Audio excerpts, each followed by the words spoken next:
ધરતીનો દાંત ખેડૂ કહેવાય, પણ એનો સાથ દેવા કોણ જાય? એનું પકવેલું અનાજ અહીંયા સૌ કોઈ ખાય, પણ ખરે ટાણે ખેડૂનું કોણ થાય?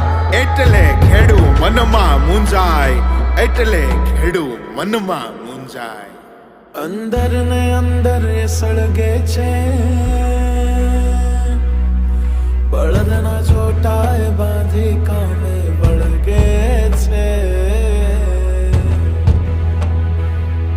અંદર ને અંદર એ સળગે છે, બળદના ચોટાએ બાંધી કામે વળગે છે.